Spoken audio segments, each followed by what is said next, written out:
Satu langkah ke depan boleh Pak? Satu langkah ke depan. Bapak, pada hakikatnya Bapak yang bersumpah, saya hanya memandu lafaz sumpahnya. Diucapkan atau dilafazkan Pak ya? Bismillahirrahmanirrahim. Bismillahirrahmanirrahim. Demi Allah saya bersumpah. Demi Allah saya bersumpah Bahwa saya sebagai saksi dalam perkara ini sebagai saksi dalam perkara ini akan memberikan keterangan yang benar akan memberikan keterangan yang benar dan tidak lain daripada yang sebenarnya. Silakan duduk Pak. Baik, saksi ini akan menerangkan seputar hal apa Pak? Baik, Yang Mulia, saksi Kang Deddy Mulyadi akan kami hadirkan sebagai saksi testimonis Daudi itu untuk memperjelas atau menerangkan yang beliau ketahui selama penelusuran terhadap pemohon PK Sudirman. Sudirman ya? Ya. Yang kemarin kan kita periksa beliau ini untuk yang 6 pemohon ya? Betul. Sekarang hanya untuk Sudirman. Betul, Yang Mulia. Silakan Pak, untuk dimulai pertanyaannya. Makasih Kang Haji Deddy Mulyadi sudah berkenan hadir di dalam persidangan PK. Ucapkan terima kasih kepada Kang Deddy. Saudara saksi, kami ingin saudara saksi dapat menjelaskan bahwa selain 6 pemohon PK yang kemarin, di awal kami melihat di konten atau di dalam YouTube yang saudara saksi upload juga terkait dengan pemohon PK Sudirman. Saudara saksi dapat mungkin menjelaskan apa yang saudara saksi dapatkan selama mencari atau membuat YouTube tersebut yang diupload. Silakan. Baik. Pertama, ketika saya menemukan kasus ini melalui PC,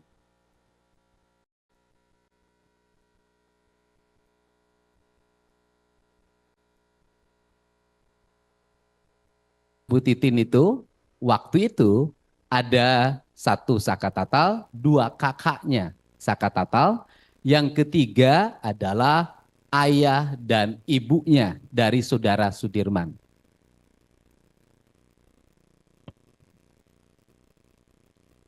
Mohon maaf terganggu, karena pemohon PK ini ada keluhan fisik. Kami sudah mengajukan untuk dilakukan pemeriksaan.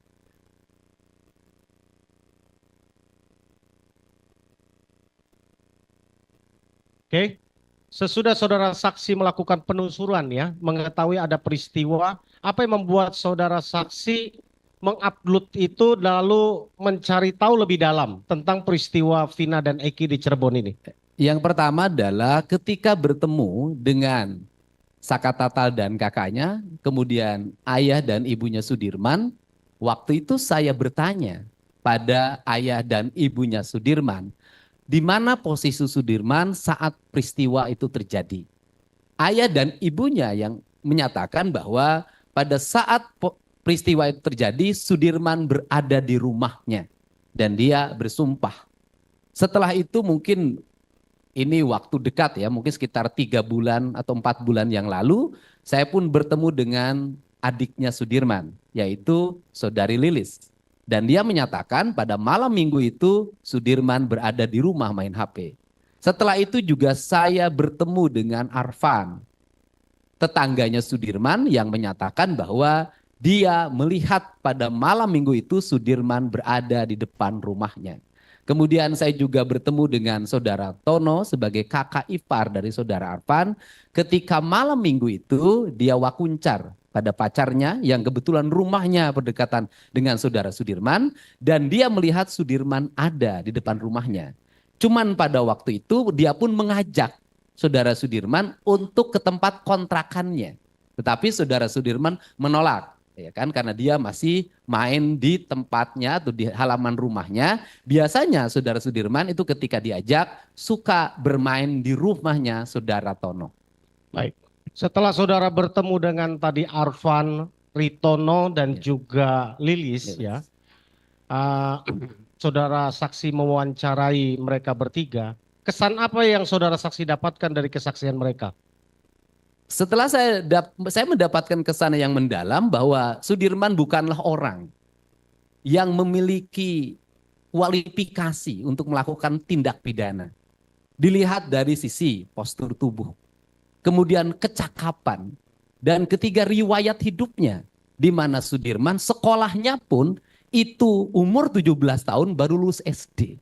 Artinya bahwa dia tidak memiliki kualifikasi atau kecakapan seperti orang-orang yang lainnya, apalagi melakukan tindak pidana pembunuhan dan perbuatan asusila. Melihat dari sisi fisik dan fisik yang dimiliki oleh Sudirman, saudara Sudirman menurut saya jauh dari peristiwa yang dituduhkan itu. Baik, memang itu yang kami ingin konfirmasi, saudara saksi, bahwa berdasarkan dakwaan dan juga uraian peristiwa di dalam putusan, Sudirman ini boleh dibilang adalah pelaku utama.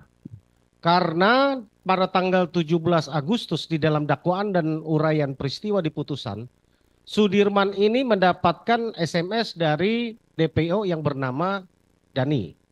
Yang Dani dalam hal ini fiktif dan sampai hari ini belum pernah dihadirkan dan tidak bisa dihadirkan. SMS-nya pun yang bukti tanggal 17 itu ini adalah selama PK kami persoalkan tidak pernah dihadirkan di dalam berkas persidangan.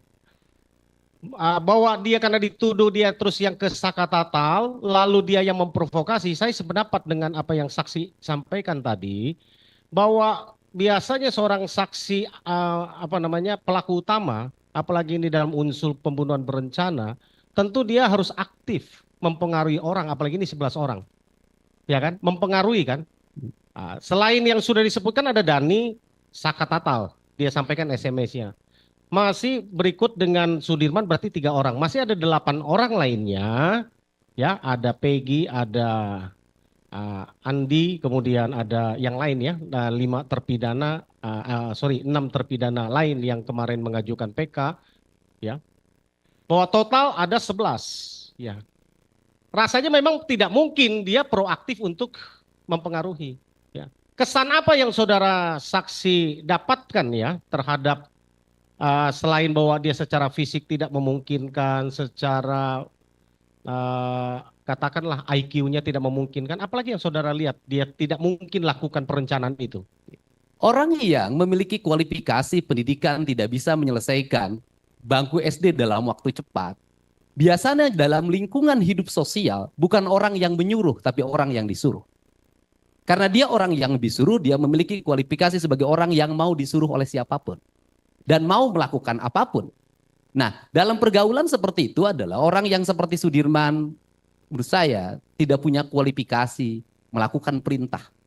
Melakukan tindakan-tindakan yang di luar kemampuan akal dan pikirannya. Kenapa? Karena secara psikologi saya melihat walaupun orang bukan seorang fisiolog, Sudirman adalah orang yang memiliki kerentanan psikologi. Artinya dia sangat lemah. Dia mudah nangis, dia mudah sakit. Itu bisa dilihat dari riwayat kesehatannya. Ya, terima kasih kesaksian saudara saksi terhadap Sudirman ya. Kalau saudara saksi mendapatkan nggak informasi saat itu Sudirman waktu tahun 2016 lalu dari kesaksian yang saudara lihat mungkin di luar Arfan, Ritono dan juga Lilis, mereka kemarin dalam kesaksiannya sudah menyampaikan bahwa Sudirman itu tahun 2016 bulan Agustus itu baru belajar motor. Ya, sedangkan di dalam dakwaan bahwa Sudirman ini dianggap masuk ke salah satu geng motor, waktu itu sebutannya geng motor dan berselisih dengan antar geng. Apa pendapat saudara? Apakah mendapatkan info? Yang pertama bahwa pada peristiwa tanggal 27 Agustus 2016, Sudirman itu tidak dalam posisi bersama teman-teman yang lain. Dia tidak ikut minum ciu di warungnya Bu Nining, dia tidak ikut ke rumahnya Hadi, dan dia tidak ikut nginep di rumah anaknya RT Pasret. Karena dia posisinya dia berada di depan rumahnya. Terus yang kedua adalah melihat dari, saya pikir anggota kepolisian pasti bisa membedakan mana karakter orang yang memiliki kualifikasi sebagai geng motor.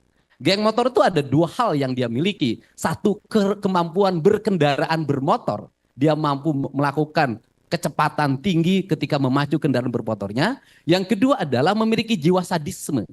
Dia sanggup membunuh, dia sanggup melakukan pengejaran pada orang, dan dia memiliki musuh.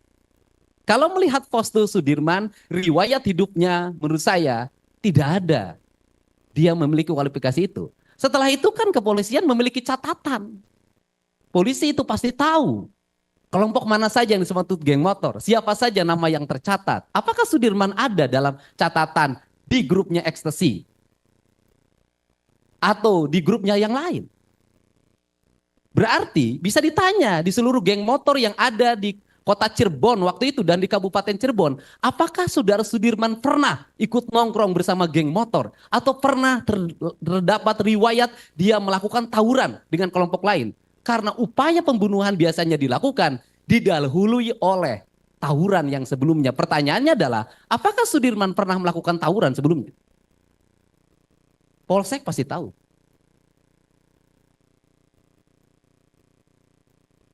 Baik. Ada informasi lain yang mungkin saudara saksi dapatkan selama mencari informasi tentang peristiwa Vina dan Eki ini, terutama terhadap kepribadian Sudirman yang saudara saksi dengar? Saya justru pada kesempatan siang hari ini saya meminta maaf pada Sudirman. Saya pernah menyatakan ketika berkunjung ke salah satu LP di Bandung, saya mengeluarkan pernyataan bahwa Peggy, setelah Peggy keluar vonis tidak terbukti di pra-peradilan, saya akan nyatakan bahwa Dani dan Andi itu tidak usah dicari lagi. Karena Peggy, Dani, dan Andi adalah produk dari karya ilmiahnya Sudirman. Saya berpikir pada waktu itu ketika nama itu dimunculkan oleh Sudirman ketika dalam pemeriksaan. Karena ketidakmampuannya menghadapi tekanan psikologi dan fisik. Tetapi setelah saya bertemu dengan Sudirman secara langsung, ketika Sudirman sudah bisa ditemui di LP Bance kalau tidak salah. Ya. Kemudian saya bertemu dengan Sudirman mengatakan bahwa saya tidak pernah mengatakan ketiga orang itu. Tetapi Sudirman mengatakan bahwa ketiga orang itu ada berdasarkan dari apa yang diarahkan oleh penyidik. Untuk itu saya pada Sudirman, saya mohon maaf. Artinya bahwa ke-11 orang yang dituduhkan melakukan tindak pidana pembunuhan dan perbuatan asusila itu ada sebelum peristiwa itu ada. Saya katakan sekali lagi, orang filsafat pasti tahu, ke-11 orang itu ada sebelum peristiwa itu ada.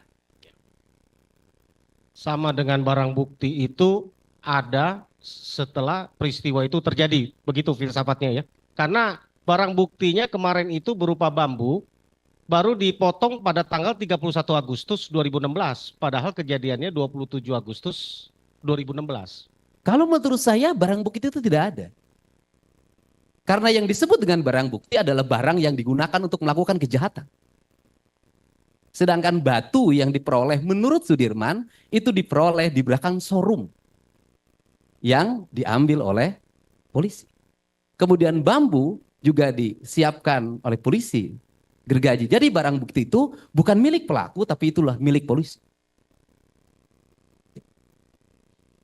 Baik, saudara saksi, kami mau lanjutkan pertanyaannya. Selain bahwa tadi saudara saksi mendapatkan informasi Sudirman adalah sutradara tadinya ya, dari semua sinetron pembunuhan Eki dan Vina ya. Lalu saudara saksi pernah nggak mendengar tentang secara mental dan kelainan yang menimpa kepada saudara Sudirman yang saudara saksi ketika melakukan penusulan? Iya, kalau saya sih melihat bisa dilihat secara fisik. Sudirman itu orang yang tidak memiliki ketahanan fisik dan mental untuk menghadapi tekanan psikologi yang dia alami dan menghadapi tekanan fisik yang dialami. Ketahanan fisik dan mentalnya ambruk dan jatuh. Dan bisa dilihat, di saat yang lain masih bugar, hari ini Sudirman jauh lebih rapuh. Artinya kondisi Sudirman sesungguhnya jauh lebih berat dibanding dengan terpidana yang lain. Dari mana saudara saksi melihat itu?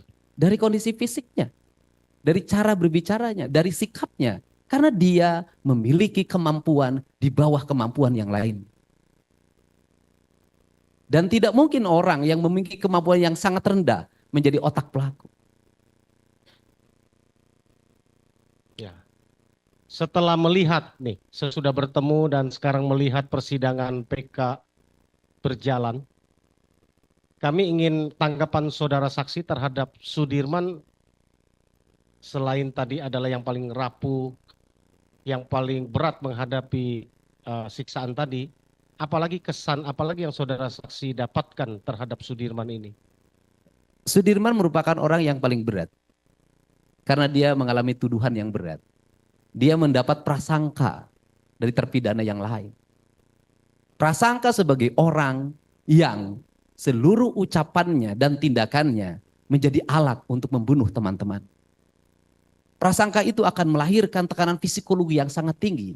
Sedangkan dia sendiri tidak memiliki kesadaran yang cukup untuk melakukan perbuatan hukum, beracara, menghadapi penyidikan, menghadapi penuntutan dan menghadapi penjara yang dia alami. Sesungguhnya Sudirman adalah orang yang paling rapuh di antara seluruh terpidana yang ada.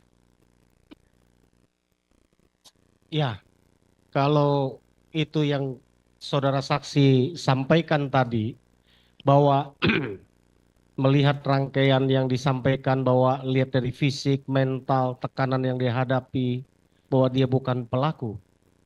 Dengan apa yang terjadi, yang terbukti atau yang terpapar ya, dipaparkan di dalam muka persidangan ini, apa pendapat saudara terhadap peristiwa Vina dan Eki? Peristiwa Vina dan Eki menurut saya berdasarkan penelusuran dan bukti-bukti yang saya temukan serta keyakinan yang saya miliki, peristiwa Vina dan Eki adalah peristiwa kecelakaan murni yang tidak ada kaitannya dengan 8 terpidana yang lainnya. Karena ini peristiwa murni, sesungguhnya gelora, gelombang yang terjadi, lahirlah penangkapan, kemudian penyelidikan, penyidikan, penuntutan, sampai ke muka pengadilan mereka mendapat hukuman vonis. Sesungguhnya itu adalah hanya peristiwa psikologi personal orang yang memiliki kuasa atas segala hal.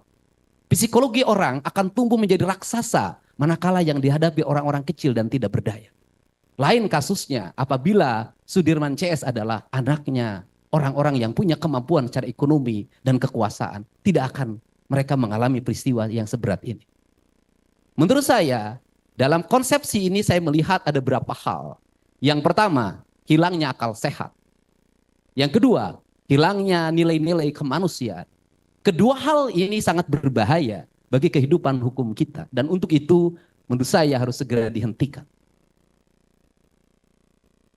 Kalau melihat rangkaian peristiwa Vina dan Eki seperti yang saudara saksi sampaikan, bahwa saudara saksi sudah pada kesimpulan itu adalah kecelakaan tunggal. Tentu saudara saksi punya alasan dan sudah beberapa saksi yang memang dalam persidangan di tempat sudah kita hadirkan, itu sudah kita sampaikan. Masyarakat ini sebagian masih menganggap bahwa ini adalah pembunuhan, tapi bukan mereka inilah yang pelakunya. Bagaimana menurut pendapat saudara? Kalau menurut saya asumsi tentang pembunuhan adalah asumsi opini yang dilahirkan di media sosial sebagai bentuk kontra terhadap peristiwa kecelakaan. Kenapa? Karena masyarakat kita senang terhadap hal-hal yang bersifat tendensius, dihubungkan dengan jabatan orang, dihubungkan dengan kekuasaan orang, sehingga kalau tidak dihubungkan dengan jabatan kekuasaan orang, itu tidak menarik di media sosial. Saya orang yang dibully karena menyatakan bahwa ini kecelakaan tunggal. Saya orang yang dibully habis-habisan ketika mengatakan bahwa Peggy Cianjur adalah anak kuli bangunan, bukan anak Bupati Cirebon. Tetapi bagi saya, kebenaran materi dan kebenaran formil serta kebenaran hakiki bukan mengikuti arus media sosial. Tapi kita harus menghadirkan fakta-fakta yang masuk logika masyarakat. Dan tugas kita sebagai tokoh masyarakat adalah mendidik publik agar ngerti masalah dan proporsi yang sebenarnya dan tidak masuk pada emosional, sensasional, mistis. Yang terakhir dari saya, saudara saksi, Kang Haji Dedi Mulyadi, Apa harapan saudara saksi melihat makin terbukanya peristiwa ini dengan PK 6 terpidana dan terakhir dengan PK pemohon Sudirman? Harapannya adalah mereka dibebaskan. Kenapa? Di situ ada kesesatan berpikir. Selain alat bukti yang tadi dikatakan batu dan bambu yang itu sesat dan menyesatkan pikiran kita sebagai manusia sehat. Yang kedua juga menurut saya tidak bisa membedakan mana mandau, mana samurai. Dalam pengakuan saudara Ucil yang dia bawa itu, yang disita itu adalah mandau. Di keterangan pengadilan itu samurai. Padahal kita tahu mandau itu senjatanya orang Kalimantan dan samurai senjatanya orang Jepang. Kan kita meletakkan mandau dan samurai saja sudah salah, itu benda yang kasat mata. Apalagi kebenaran yang esensial yang ada di balik ini semua. Yang kedua, coba kita menggunakan logika.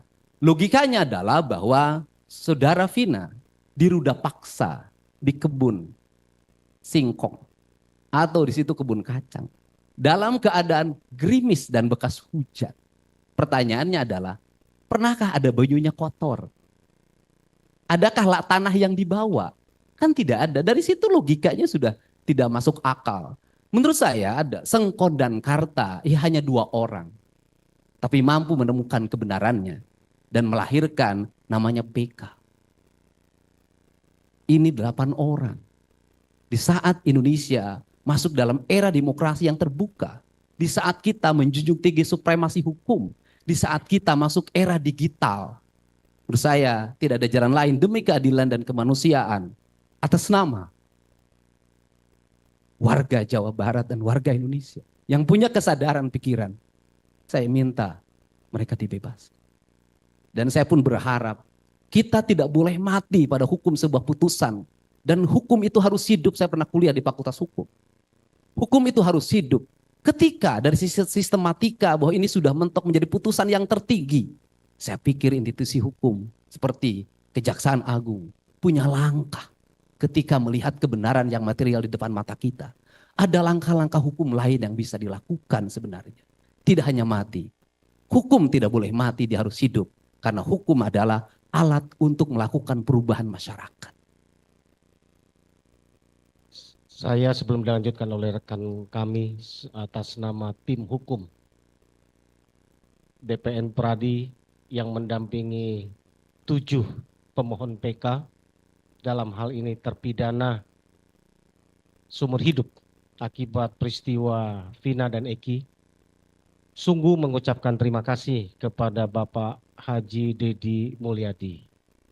Karena melalui Kang Dedi lah peristiwa ini bisa sampai ke tim hukum DPN Pradi dan dapat kami lakukan langkah-langkah hukum pembelaan sebagai profesi advokat, sebagai penegak hukum untuk menegakkan keadilan hukum walaupun langit akan runtuh sekalipun.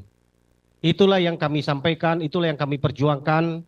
Terima kasih sekali lagi kepada Kang Dedi Mulyadi yang sudah membuat awal peristiwa ini menjadi terang dan kasus ini dibawa kepada tim hukum DPN Pradi dan kami menanganinya bersama Profesor Dr. Otto Hasibuan SHMM. Terima kasih. Rekan lain mungkin tambahkan. Saya menambahkan sedikit, saudara saksi. Silakan, Pak. Saya mengenal saksi adalah sebagai tokoh dan pengamat sosial. Bukan hari ini gitu. Saya sudah baca, sudah lihat podcastnya dari bertahun-tahun yang lalu. Artinya dalam hal ini saudara saksi adalah salah satu tokoh yang fokus pada masalah-masalah sosial yang dialami oleh masyarakat. Pertanyaan saya adalah, kenapa saudara saksi jadi fokus ke masalah Vina ini gitu? Kan belakangan jadi fokus ke masalah ini. Tadinya ke masalah, saya lihat saudara saksi itu membantu masyarakat yang kekurangan lah, kemudian membantu yang terbelit hutang dan lain sebagainya. Tapi kira-kira 3 atau 4 bulan ini fokus ke masalah Ada kira-kira ada pemikiran atau apa, ada dasar apa, ada apa keinginan atau penasaran atau seperti apa yang saudara saksi lakukan, yang rasakan sehingga fokus ke masalah pembunuhan Vina ini dan kemudian secara implisit menyatakan ada ketidakadilan. Bagaimana saudara saksi menjelaskannya? Yang pertama adalah peristiwa hilangnya hak-hak kemerdekaan orang itu peristiwa terpenting dalam kehidupan bernegara kita. Karena esensi dari hak kemanusiaan adalah hak untuk hidup merdeka. Dan perbuatan yang paling kejam dalam hidup adalah merampas kemerdekaan orang. 8 orang dan tinggal 7 orang dilahirkan mulai sebuah proses perjalanan panjang spiritualitas dan materialitas. Nanti saya ada falsafahnya. Kemudian lahir ke dunia.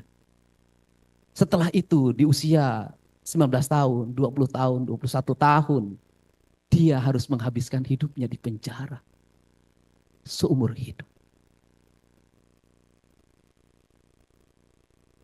Ini adalah peristiwa terkejam dalam sepanjang sejarah hukum Indonesia. Untuk itu diperlukan langkah yang berani untuk menyampaikan pesan bahwa peristiwa ini tidak pernah terjadi. Seluruh rangkaiannya itu mengikuti arus mata angin. Saya selalu mengikuti arah mata hati hidup saya, kemana saya pergi. Dan pada akhirnya semakin terbuka. Dan ketika proses semakin terbuka ini, jujur saja, hampir tidak ada orang yang berani untuk menyampaikan fakta yang sebenarnya. Kenapa? Ada rasa takut dalam dirinya. Rasa takut inilah yang harus dihilangkan dalam pikiran diri orang Cirebon, dalam pikiran diri orang Jawa Barat. Untuk apa? Menggali sebuah kebenaran. Dan di Indonesia, khususnya di Jawa Barat, kalau tidak ada yang memulai, tidak akan pernah ada yang mengikuti. Maka saya harus memulai ini semua. Walaupun dengan resiko yang sangat tinggi. Kenapa? Kita berspekulasi pada sebuah peristiwa yang sangat gelap. Yang itu berhubungan dengan alat penegak hukum. Dengan aparat penegak hukum. Dan seiring dengan perjalanan waktu hari ini semakin terbuka. Bahwa jajaran kepolisian juga begitu menyadari peristiwa yang terjadi. Mabes Polri juga aktif melakukan pemeriksaan dengan para pihak. Kebenaran terbuka. Walaupun tidak ada ungkapan formal yang disampaikan di depan umum, di depan media, saya yakin di balik itu juga mereka bicara tentang kebenaran. Saya juga bicara tanpa kamera. Saya juga tahu apa yang mereka sampaikan. Ini adalah peristiwa yang tidak masuk akal dan memalukan.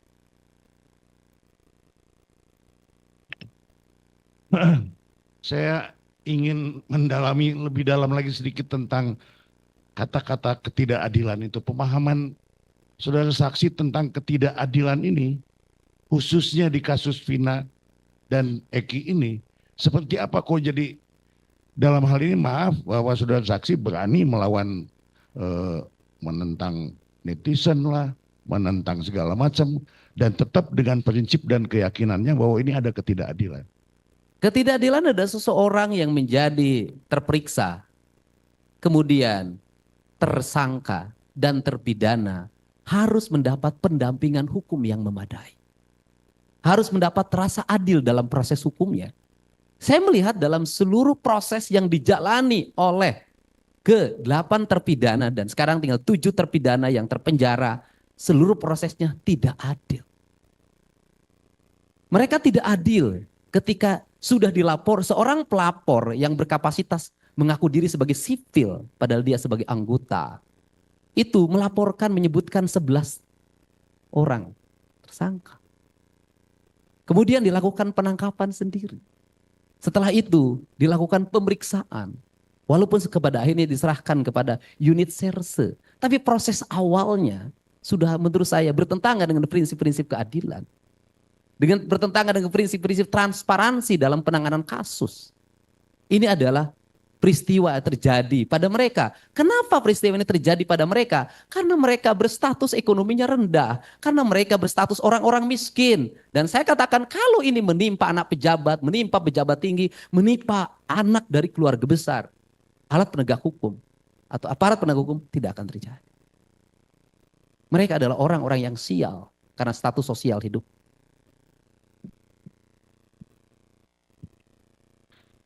Saya terus terang ya terenyuh dan saya mengucapkan terima kasih.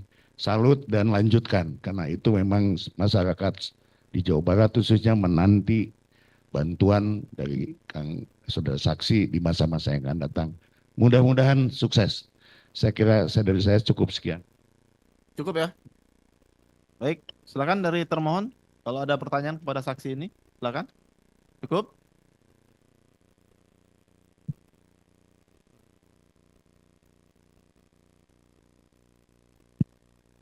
Terima kasih Yang Mulia.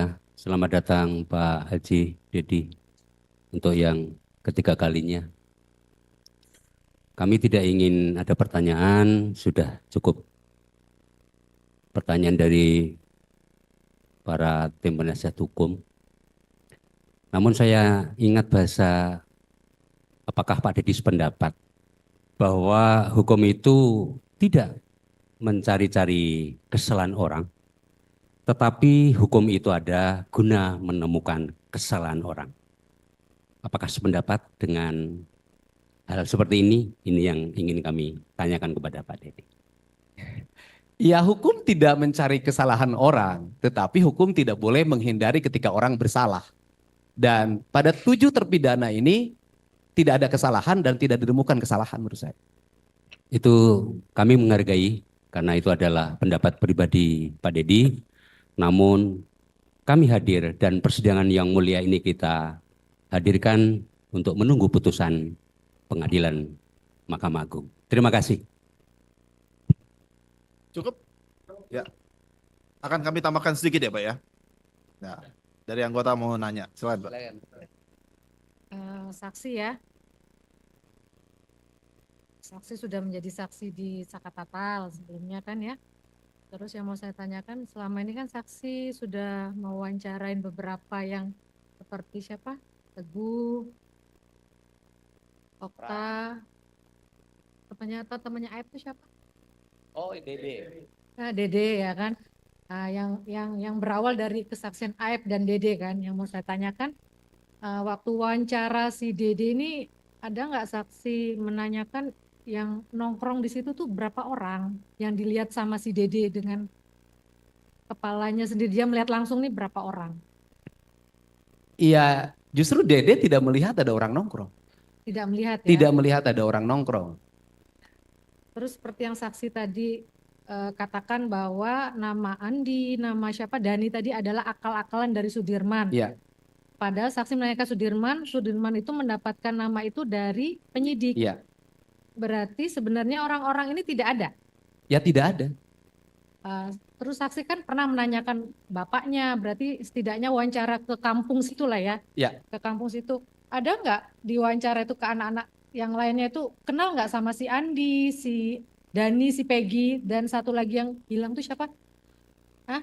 Si Panji itu. Ada nggak? Kan kalau satu tongkrongan berarti kumpulnya di situ. Atau tidak jauh rumahnya ngumpulnya bareng. Ada nggak dari sekian yang saya wawancara ini? Baik, saya keliling kemanapun nyari nama Andi banyak, tapi ternyata bukan Andi yang dimaksud.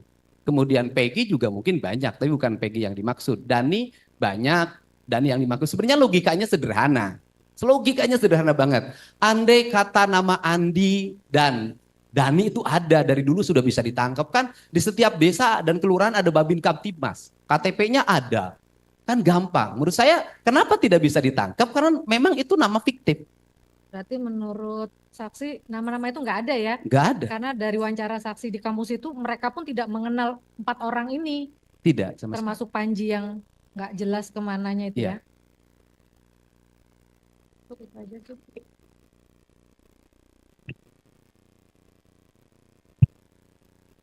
Cukup ya? Dari termohon cukup ya? Baik, Pak Dedi, ahli, saksi, ada yang mau disampaikan lagi Pak? Ya, saya menyampaikan permohonan maaf bagi jajaran JPU, hakim dan pengacara dan Sudirman, saya minta maaf. Semoga ini adalah peristiwa yang terakhir dalam kehidupan Indonesia. Dan semoga mereka bebas. Terima kasih.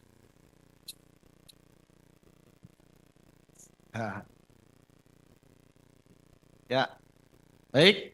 Dengan demikian, kalau Bapak tidak akan ada lagi yang mau disampaikan, sudah selesai pemeriksaannya sebagai saksi. Terima kasih atas kehadirannya dan memberikan Yang mulia, keterangan di izin ruang ada sidang. tanggapan dari Oh, pemohon. Pak Sudirman, ada yang mau ditanggapi enggak dari keterangan Pak Dedi ini? Ada? Pelan-pelan, pelan-pelan. Nggak apa-apa, kalau nggak kuat berdiri, sambil duduk juga nggak apa-apa. Assalamualaikum Pak Dedi. Salam. Sudirman juga memaafkan Pak Dedi. Sebelumnya Pak Dedi itu nggak bersalah sama Dirman. Cuma Dirmannya aja yang suruh-suruh sama polisi mau-mauan. Pelan-pelan, pelan-pelan Sudirman. Nah. Ya.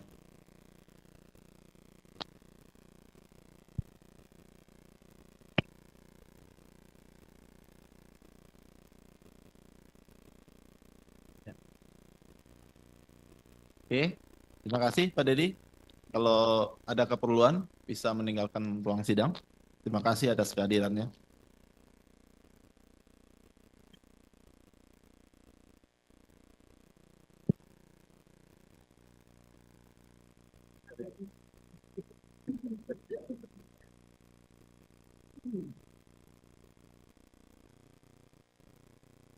Begini ahli, di dalam perkara ini, katakanlah inkasu, di kasus ini, saya yakin ahli sudah meneliti dan melihat dari awal sampai akhir.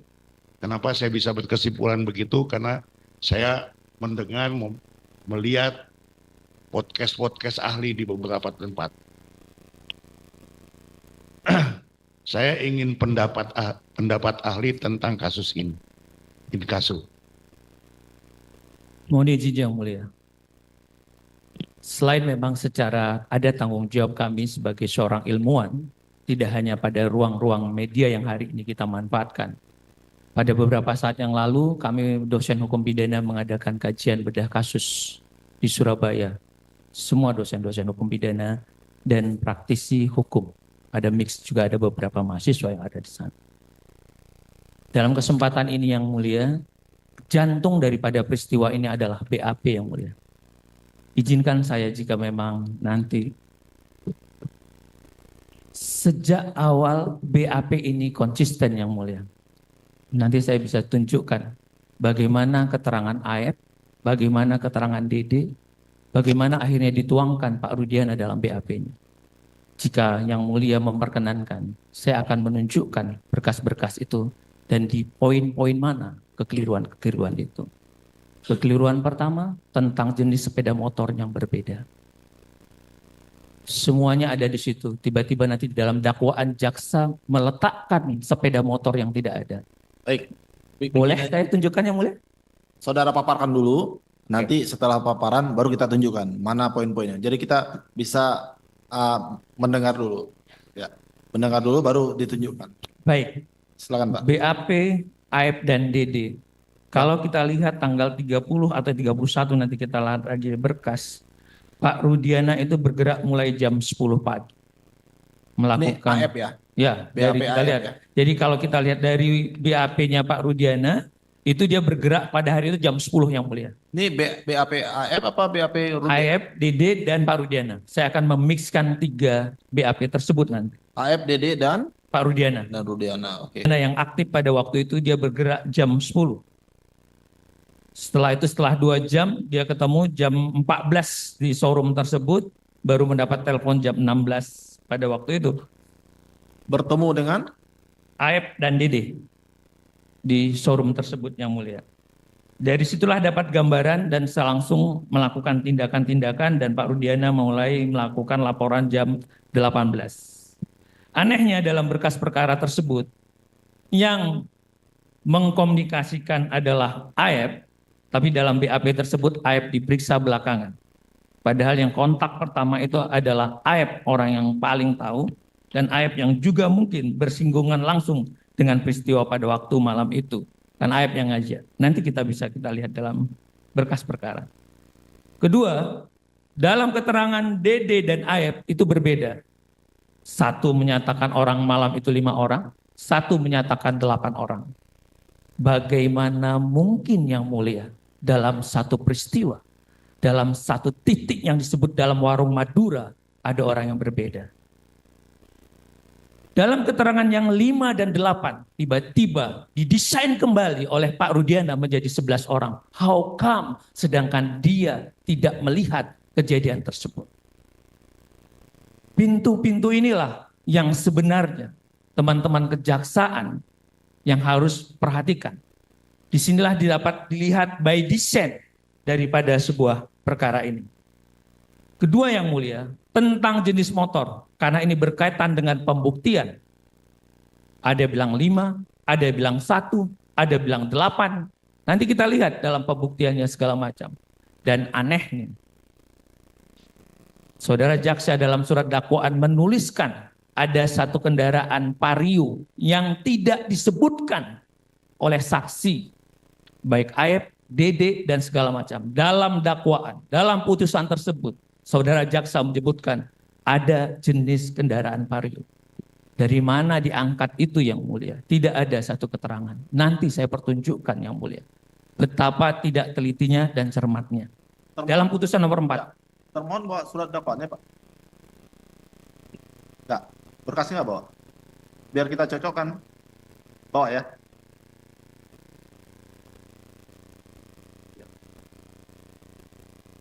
Ambil berkas. Nomor 3. Biar diberkaskan ya. Ya, silakan Pak. Dilanjut. Baik, saya di poin itu dulu yang mulia saya akan tunjukkan. Sepeda. Apa? Ya. Biar enak, sama-sama kita lihat.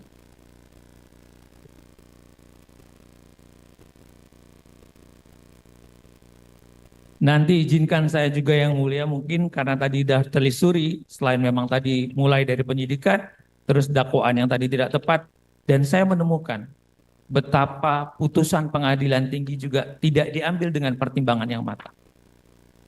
Pengadilan tinggi menulis bahwa bukan melihat surat dakwaan dari Kejaksaan Cirebon, tapi dalam pertimbangannya dia bilang, berdasarkan surat kejaksaan dari Kota Bekasi, how come pengadilan tinggi bisa jebol seperti ini?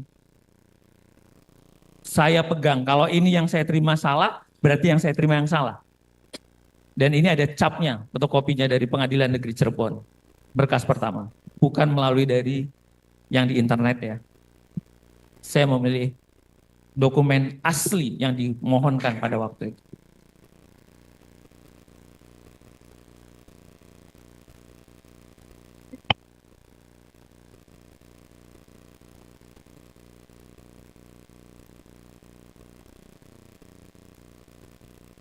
Jadi,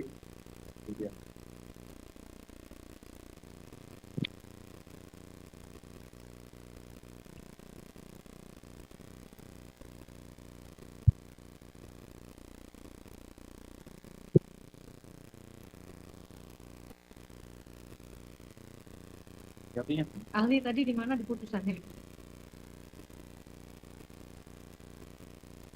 ayo Pak, kita lihat Pak. Di putusannya.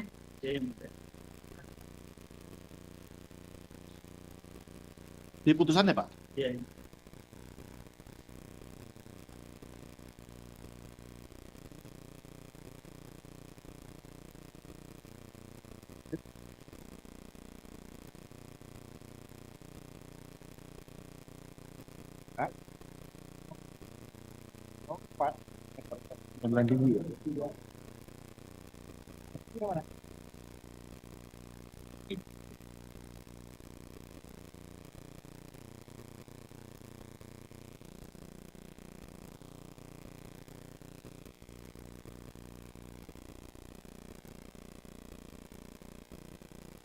Halaman 4, putusan nomor ya.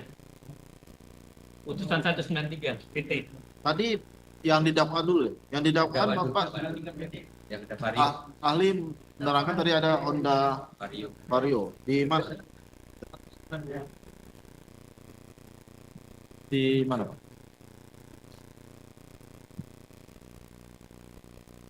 Mana? Di halaman?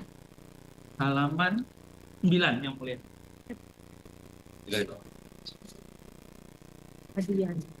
Oh ini. 9.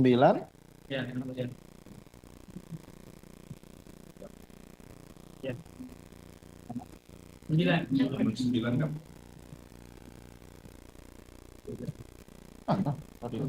Ini dakwaan kan?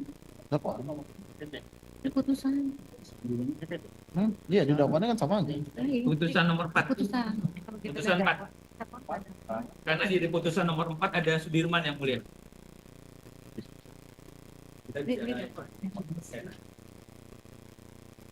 Ya, dakwaan. Dakwaan yang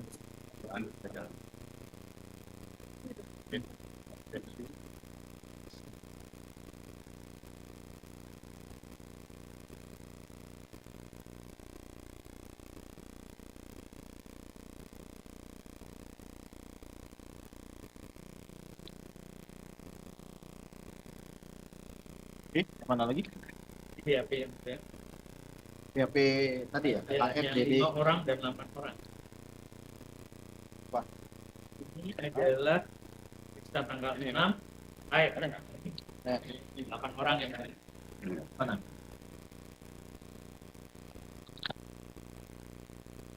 Yang Ini. ya.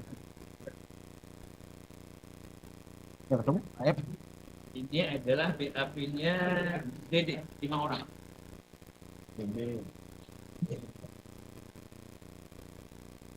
Ini di berkas mana Pak? Sudirman. BAP. BAP. Itu dapat dari Jadi 5, ini berapa? kan ini. Yang Cukup sebentar. Tuh, yang sepeda motor?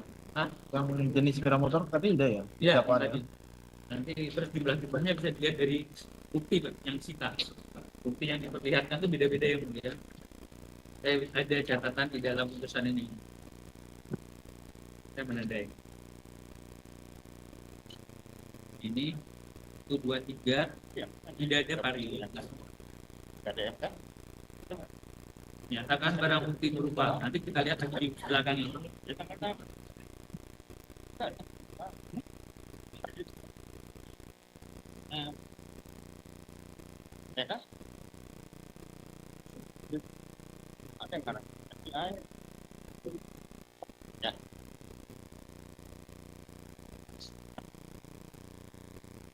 Dan keterangan Rudiana 11 orang yang mulia. Beda lagi. Dari mana? Ya benar Rudiana. Ini yang mulia. Rudiana bilang tiba-tiba 11. 5, 8, 11. Mana? Ini. Ini yang mulia. Berarti tadi melakukan 5. Ya, padahal dia nggak melihat. 11. Ya, semuanya tidak melihat, tapi bisa ngarang-ngarang orang. Rudiana. PHP Rudian. Padahal dia dapatnya dari AF dan Ibu.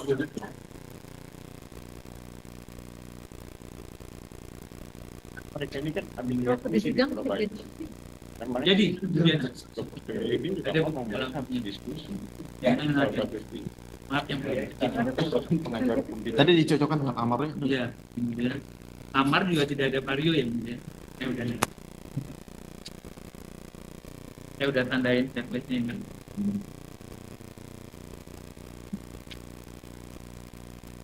Berarti yang tadi ada varionya. Ada vario yang Di amar nggak ada vario. tidak ada. Berarti Nah, itu mungkin dia tidak melihat dengan cara itu. oke.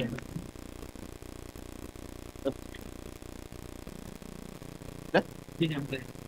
Termohon? Oh, yang mulia. Ya. Cukup ya termohonnya? Nanti ada kesempatan untuk bertanya. Ya, silakan, Pak.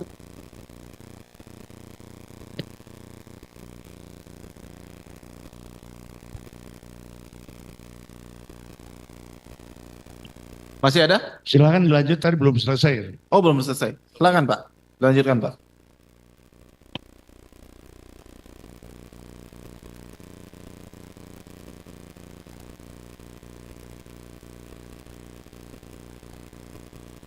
Saya mencoba membaca putusan 4, sebenarnya juga ada di putusan nomor 3, karena memang perkara ini ada 3 putusan.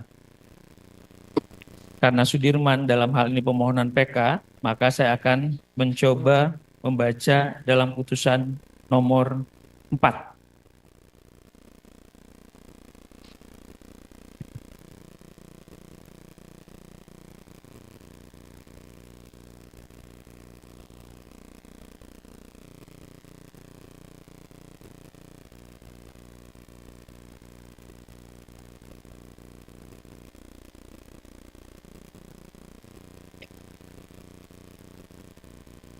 Oh ya, di dalam keterangannya Pak Rudiana itu yang diperlihatkan dalam persidangan hanya 1 unit sepeda motor yang mulia.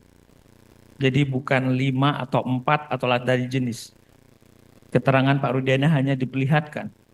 Apakah saksi mengenali barang bukti yang diajukan persidangan karena kepunyaan ini itu hanya menerangkan satu kendaraan sepeda motor. Ya makanya dicoba dikonfirm di berita acara penyitaan. Saya juga mengaitkan dengan keterangan seorang kepolisian, mungkin kalau saya salah tolong nanti diralat, Pak Dodi Irwanto. Di dalam keterangannya di persidangan juga sama, ada menyebutkan, sayangnya sekali ada saintifik yang tidak dilanjutkan, mengecek CCTV tapi belum dibuka. Terus ada juga tetap masih menyatakan di sini hanya 1 unit sepeda motor. Jadi bahwa saksi mengenali barang bukti yang dihadirkan persidangan, padahal ini yang sempat menginterogasi sampai mengambil para terdakwa pada waktu itu. Jadi tidak ada motor yang 4 motor atau 5 motor yang seperti dibunyikan. Jadi keterangan dari Pak Polisi ini hanya 1 unit motor saja. Dalam halaman 38, 39. Selanjutnya juga saya akan masuk ke dalam keterangan Pak Gugun yang menurut saya semuanya ini sama. Pak Rudiana menginterogasi dan itu muncul juga terkonfirm ke BAP-nya Pak Rudiana. Terus terhadap keterangannya juga 1 motor Pak Gugun Gumilar bin Warba. Putusan halaman 40, beliau juga hanya diperlihatkan di dalam persidangan hanya 1 unit sepeda motor. Putusan halaman 41, nomor 4. Selanjutnya,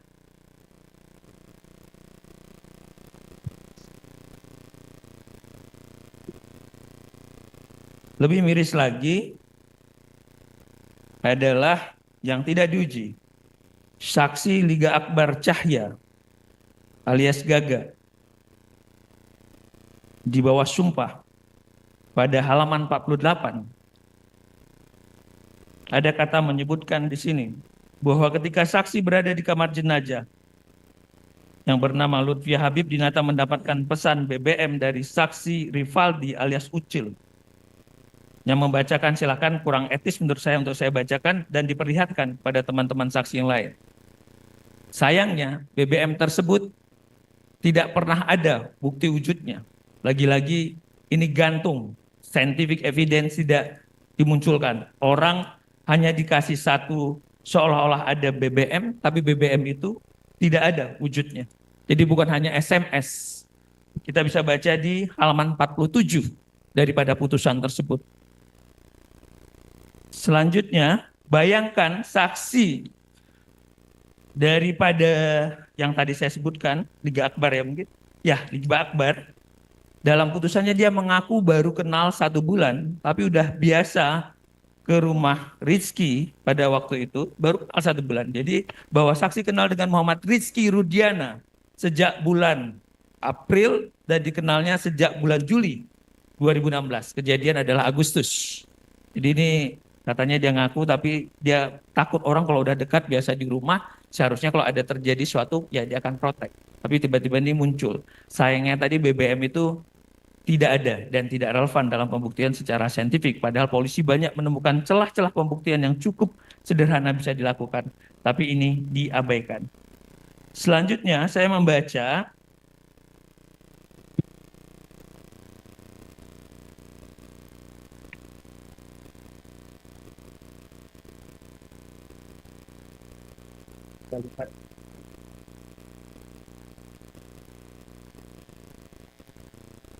ya, ini semakin parah lagi. 106 halaman 106, penyerangan yang direncanakan sejak tanggal 17 Agustus 2016 dengan cara Dani, yang disebut adalah subjek hukumnya Dani, menyebarkan SMS. How come orang yang fiktif? Siapa yang mengirim itu? Hantu, setan, tidak berwujud, sedangkan manusia itu harus berwujud. Apalagi kalau bisa megang SMS. Dan ini ditelan mentah-mentah sama jaksa, tidak ada saintifik.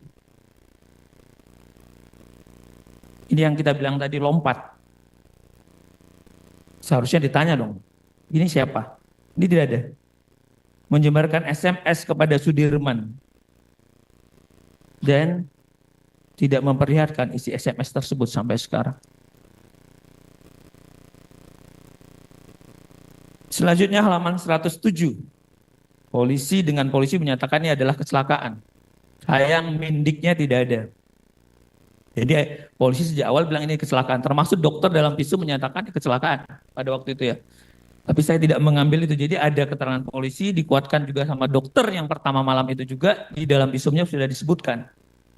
Tapi saya tidak mengambil ke sana yang mulia ya. Saya tidak tahu. Tapi yang jelas ada bahasa yang begitu. Tapi lagi-lagi mindiknya, administrasi penyidikan antara ditariknya dari Polres Cirebon ke kota itu juga tidak ada. Ini menunjukkan unprofesional di tingkat penyidikan, lompat, dan jaksa juga lalai untuk ini. Selanjutnya, ada kata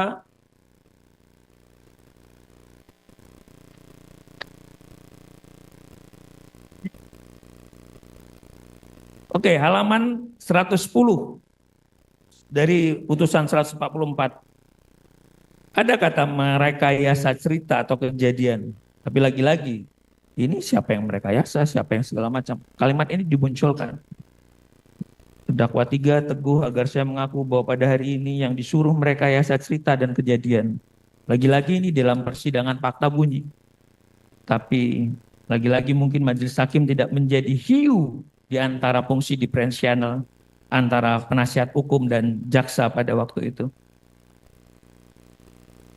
Majelis hakim sepanjang dalam putusan ini ada kata Andi dan Dani dan siapapun DPO-nya, karena subjek hukumnya tidak ada, karena orangnya tidak ada, maka penyidikan, dakwaan, putusan yang orangnya tidak ada, maka semestinya ini haruslah batal demi hukum karena penyidikannya tidak sah. Dan ini harus menjadi koreksi kita untuk penegakan hukum yang lebih berkualitas ke depan. Kita tidak mau nyalahkan siapa, salah adalah manusiawi, tapi jangan kita pertahankan.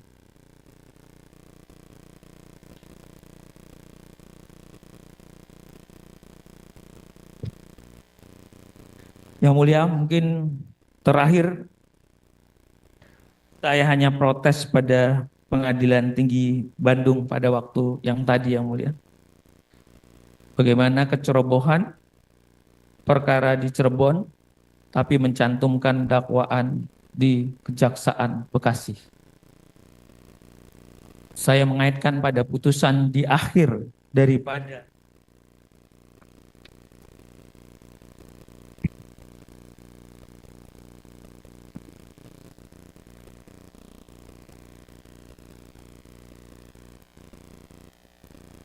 saya meminta kebaikan dalam untuk mengecek putusan PT nomor 193 di mana Hakim Pengadilan Tinggi bertitik tolak pada surat dakwaan jaksa.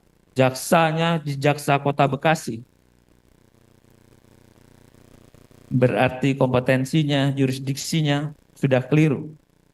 Terus pada halaman 38 dengan gagah hakim menyatakan berdasarkan pertimbangan-pertimbangan tersebut, maka Majelis Hakim Pengadilan Tinggi Banding menyatakan bahwa putusan Pengadilan Negeri Cirebon telah menurut hukum dan rasa keadilan dan menyatakan bahwa sudah meneliti dengan sebaik-baiknya dan mempertimbangkan dengan secermat-cermatnya. Dengan satu hal tadi, dengan rentetan motor-motor yang tidak sama, dengan rentetan pelanggaran-pelanggaran hukum acara tadi, tentang dakwaan yang keliru kota, saya menyatakan hakim banding tidak cermat. Hakim banding hanya copy paste atas putusan ini.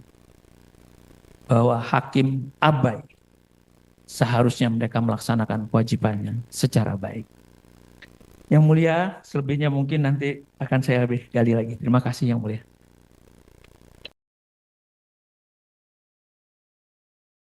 Menjunjung tinggi prinsip jurnalisme dalam setiap tayangan terbaiknya. Menghadirkan berita bernilai sebagai referensi. Gelar bicara yang tajam. Tidak, ini kan kebohongan dok. Mengupas fakta demi fakta dan mendorong pencarian solusi. Serta investigasi yang mengungkap kebenaran. Rosi, Satu Meja, The Forum, Sapa Indonesia Malam. Nilu, ikuti semuanya bersama Kompas TV.